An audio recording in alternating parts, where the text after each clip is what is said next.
I didn't realize favoritism could feel this heavy until it started shaping every quiet moment of my life. The kind of pain that doesn't scream, but settles deep in your chest and stays there.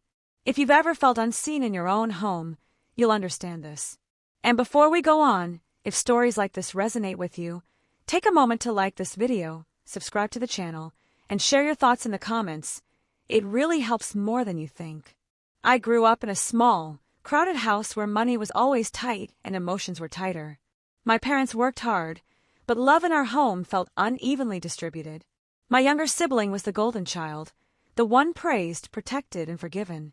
I was the responsible one, the quiet one, the one expected to understand.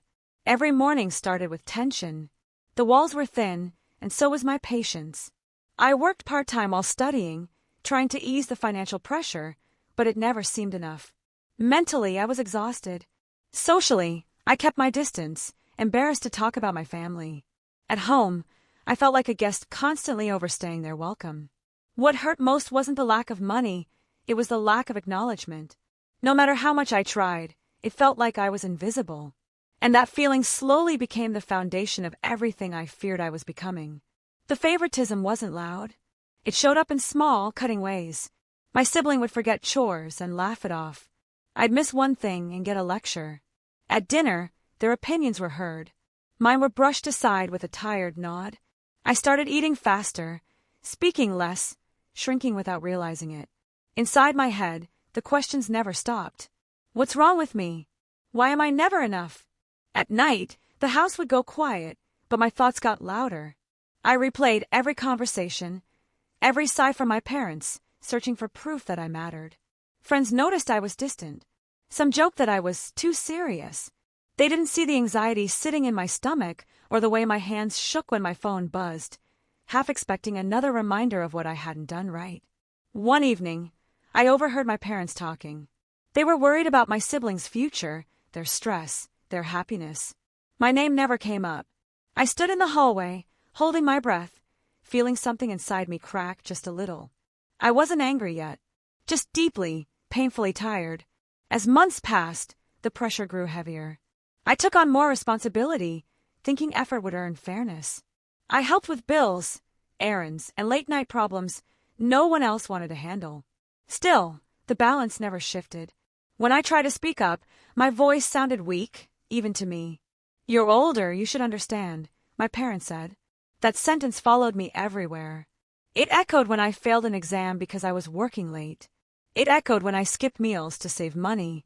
It echoed when I lay awake, staring at the ceiling, listening to the hum of the fan. Shame became my shadow.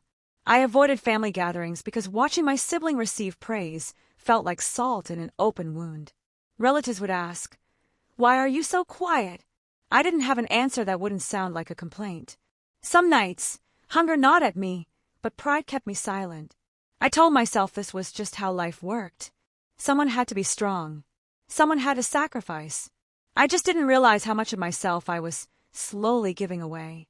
The breaking point didn't come from one big argument. It came from 100 small dismissals, a forgotten birthday, a comparison I never asked for, a joke at my expense that everyone laughed at. One afternoon, exhausted and frustrated, I finally confronted my parents. My words came out clumsy, shaking. I told them how overlooked I felt. They exchanged a glance that hurt more than anger. "You're overthinking," my mother said softly. My father stayed silent. That silence was loud. It told me my feelings were inconvenient.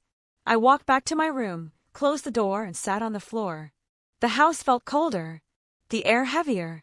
I pressed my palms against my eyes, trying not to cry, because even tears felt like a weakness I couldn't afford. I started doubting my own reality. Maybe I was too sensitive. Maybe expecting fairness was selfish. But deep down, another voice whispered that something wasn't right, and ignoring it was costing me more than I could admit. Life became about endurance. Wake up, push through, sleep, repeat. I stopped expecting encouragement. I stopped hoping for change. Survival mode took over. At work, I smiled through fatigue. At home, I stayed out of the way. The noise of the television, the clatter of dishes, even laughter, it all felt distant, like I was watching someone else's life. Sometimes I imagined leaving. just packing a bag and disappearing. But fear held me back. Fear of failing alone. Fear of proving them right. I had no savings, no safety net, and no confidence left. One night, after a long shift, I came home to find my siblings celebrating a small achievement. The house buzzed with pride. I stood in the doorway unnoticed. That familiar tightness returned to my chest. I realized I wasn't just tired, I was fading. And that scared me more than being treated unfairly ever had. The loneliness became physical. It sat in my bones. I stopped sharing my thoughts with anyone because explaining felt pointless. When people asked how I was, I said, "Fine," out of habit. I made mistakes at work. My mind wandered. My anxiety spiked. Some days, getting out of bed felt like climbing a wall with no grip. I questioned my worth constantly. If my own parents don't see me, why would anyone else? Arguments at home became passive-aggressive. Sharp comments disguised as concern. I absorbed them quietly, afraid that pushing back would make things worse. Late at night, I scrolled through my phone, watching other people's lives move forward. It felt like everyone else had a place they belonged. I didn't. I wasn't looking for success. I wasn't dreaming big. I just wanted to feel like I mattered somewhere, anywhere. Eventually, exhaustion caught up with me. Not the kind sleep fixes, but the kind that seeps into your identity. One night, sitting alone in the dark, I felt completely empty.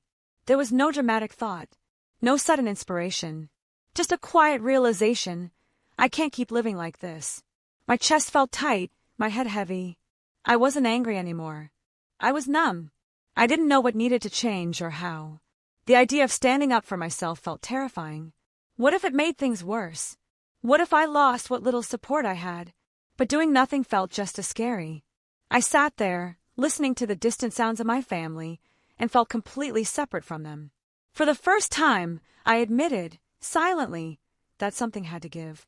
The next few days were filled with uneasy thoughts. I started paying attention to my fear instead of running from it. I asked myself hard questions. What do I actually want? What can I control? I couldn't change my parents overnight. I couldn't force fairness. But maybe I could change how I responded. That idea scared me, but it also felt grounding. I began planning quietly, looking for better work hours, setting aside small amounts of money, reading about boundaries, even though the word made me uncomfortable. There was no confidence, only cautious determination. I knew trying could fail. I knew standing up might cause conflict. But I also knew staying silent was slowly breaking me. For the first time in a long while, I felt nervous in a different way. Not trapped, but uncertain. And uncertainty, I realized, was better than hopelessness. Change didn't come smoothly. I slipped back into old habits, more than once. I doubted myself constantly, but I kept going. I worked longer hours, saved slowly, and stopped explaining myself for every decision. When unfair comments came, I didn't argue, I disengaged. That was harder than fighting. Some days felt pointless, others brought small wins. A better shift, a moment of calm, a sense of control I hadn't felt before. My parents noticed the distance. The dynamic shifted, awkward and tense. Nothing was magically fixed, but I felt stronger handling it. I was still struggling, still tired, still unsure. But for the first time, the effort felt like it was for me, not approval. And that made all the difference. Eventually, things settled into a new normal. I moved out, not dramatically, just quietly when I was ready. Life didn't become perfect. Money was still tight. Family relationships were still complicated. But I could breathe. I learned that favoritism says more about the system than the person hurt by it. I learned that standing up doesn't always mean confrontation. Sometimes it means choosing yourself. The pain didn't disappear, but it softened. I rebuilt my confidence slowly through consistency, not miracles. I stopped waiting to be seen and started seeing myself. If you're living through something similar, know this. Your feelings are real, even if no one validates them. Change doesn't have to be loud to be powerful. If this story meant something to you, consider subscribing and sharing your experience in the comments. You're not alone, and sometimes taking a stand begins quietly from within.